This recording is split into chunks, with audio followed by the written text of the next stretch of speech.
In 2022, the Melbourne train system will change forever in many places across the city as 85 dangerous level crossings continue to be removed as a part of one of the largest railway infrastructure projects Victoria has ever seen. Since the 2015 announcement, 56 dangerous level crossings have been removed all across Melbourne, and 2021 was huge, with 13 crossings removed and 6 stations completely rebuilt. With many more crossing removals on the horizon in 2022, let's look back at each project completed in 2021 and explore all of what's in store this year. Werribee had 2 level crossings removed in 2021, one on either side of Werribee Station. The Cherry Street crossing east of Werribee Station was an obvious one for removal, with a road bridge being built, keeping the current Werribee line and station undisturbed below. The new road bridge curves over the railway line away from the old crossing at Cherry Street, instead connecting Tarneit Road to the Princess Highway from the 11th of March 2021. At the old Cherry Street crossing, some cool works were also done, with a new pedestrian underpass being built as well as a new plaza being constructed on either side, meaning the project is nearing full completion. The other level crossing removed in Werribee was at Werribee Street, which was a little different from all the other crossing removals, as it's not a part of the Metro or V-Line networks. Following the completion of the regional rail link in 2015, Geelong trains moved onto the new tracks, bypassing Werribee completely, including the Werribee Street level crossing, meaning that the new 1 kilometre railway bridge is almost exclusively freight. The crossing also has the future in mind. Currently, there are plans to run some V-Line Geelong trains via Werribee again, as well as extend the electrified lines to Wyndham Vale and even Geelong in the future. Along with the significant numbers of freight trains using the line, the removal of the crossing here makes a lot of sense, with the new bridge having 3 tracks, 2 broad gauge and 1 standard gauge, and underneath too, a new skate park and an open area has been built. A nice addition for Werribee, I'm sure.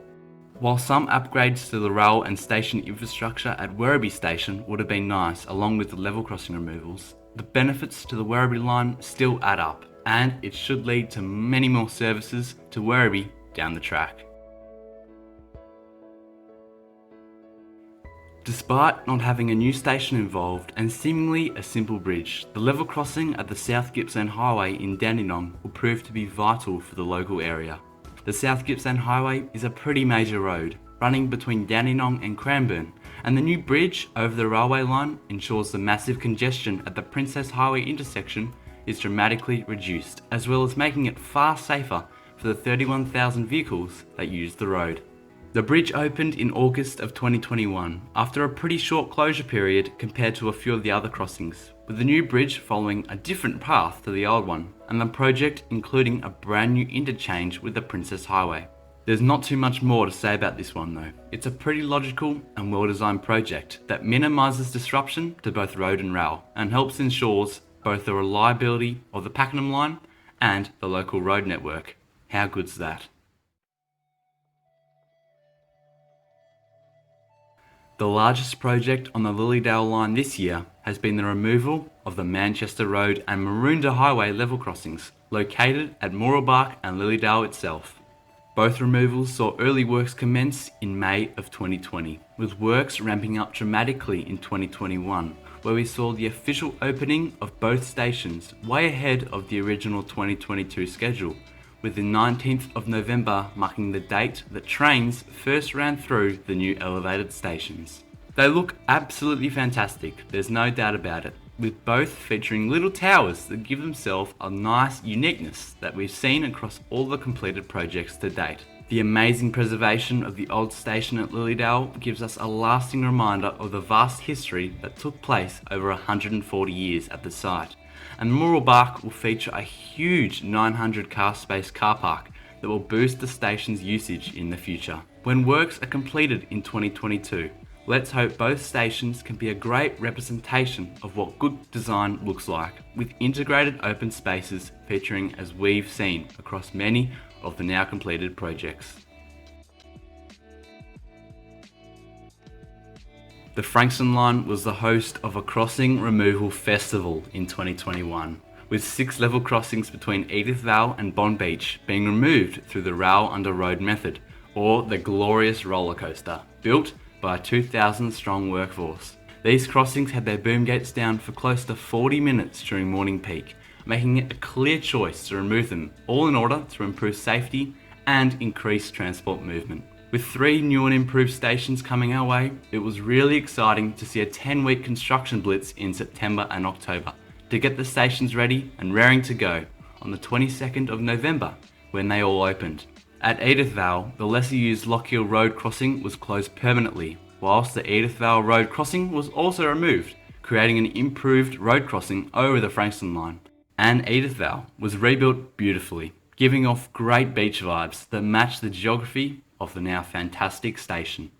Chelsea had 3 level crossings removed, with Swanpool Avenue and Chelsea Road closing permanently to traffic and being replaced by the new Thames Promenade Road connection, as well as Argyle Avenue being rebuilt over the rails. If that wasn't enough action for the station, it's looking awesome after a rebuild with a very similar design to Edith Vale.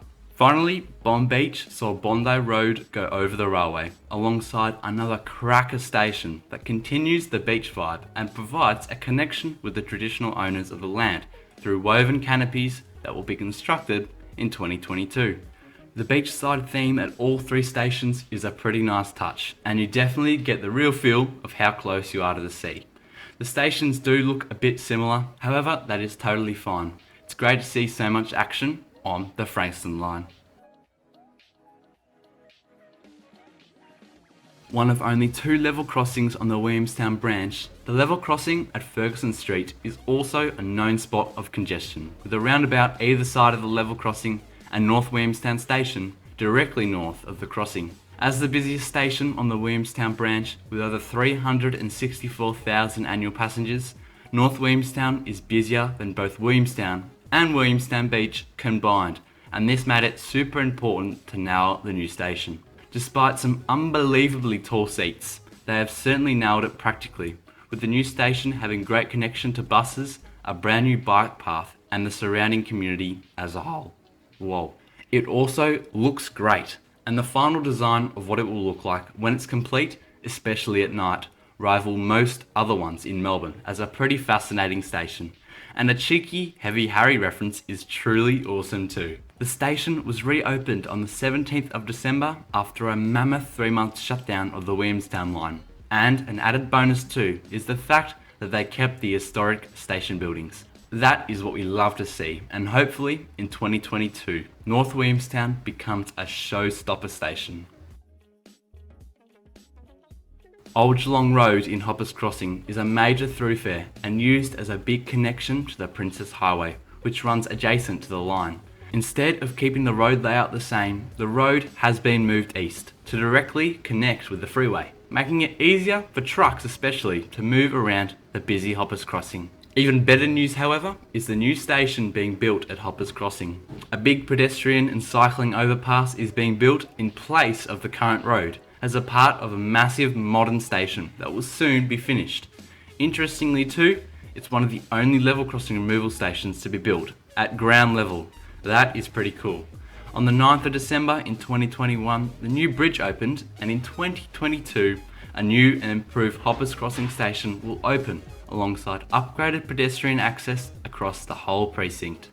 It's an exciting one, no doubt, at what is a pretty run-down station currently. I've got no doubt it'll have a huge influence on the area and make Hoppers Crossing a pretty nice place to visit for years to come. Now let's look towards 2022, where 8 busy and dangerous level crossings are set to be removed, giving us 4 new stations and a much better train system. The long-awaited and new Glenroy station is set to open in the second half of 2022, and boy do the station designs look good. Located on the Western Victorian volcanic plain with basalt 8 times stronger than concrete, the near 2-year construction period on the site would have been hard fought by its completion. But regardless, it's exciting to see another beautiful station take shape and another crossing removed at Glenroy Road, so I'm sure progress this year will be very fun to watch. 4 level crossings at Bell and Preston, being Bell Street, Kramer Street, Oakover Road and Murray Road, are being removed simultaneously to improve safety and reduce disruptions to the 82,000 vehicles that use the 4 crossings daily. With construction having taken place across the majority of 2021, the new 2-kilometre Skyrail will open by the end of this year, bringing us 2 new vivid coloured stations that represent a vivid coloured produce at the nearby Preston Market, an individual mark on the 2 great stations of the future. Clyde Road at Berwick is getting built below the railway, with the busy 22,000 car crossing tunnelling under the existing railway. This means we don't get a brand new Berwick station, but the money and time saved by the road under rail method can certainly be utilised to bring us an upgraded Berwick in the future. Also set to be removed in 2022 is the level crossing removal at Hallam Road, along with the new Hallam station. And this one here is about as big a makeover as you could possibly ask. The new elevated station looks as good as they come, with a striking white and fluoro design, a huge improvement on the current old station. I'll be really looking forward to visiting that new station this year. 2022 will also see another improvement to the Cranbourne line, with the busy Greens Road crossing between Dandenong and Lynbrook set to be removed with a rail bridge over the road. By delivering another impressive 600-metre railway bridge, it will take the Cranbourne line one step closer to the eventual goal of being fully duplicated and level crossing free by 2025. And finally, a bit of an outlier, Gap Road at Sunbury. Located adjacent to Sunbury Station, the crossing will be removed by lowering the road under the rail. With 19,000 vehicles using the crossing each day and 25 trains passing throughout the morning peak, it's an important removal. And while the road under the railway line won't do much to Sunbury Station, it is still a positive improvement to the growing area.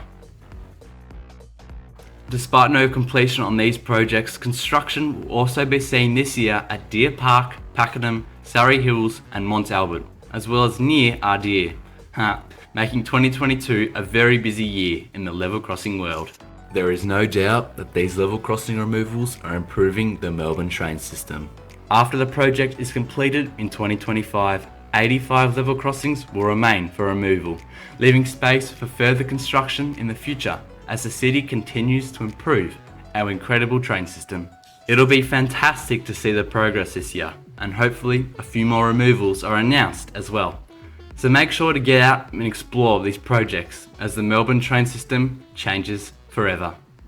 This has been the Train Man, and until next time, goodbye.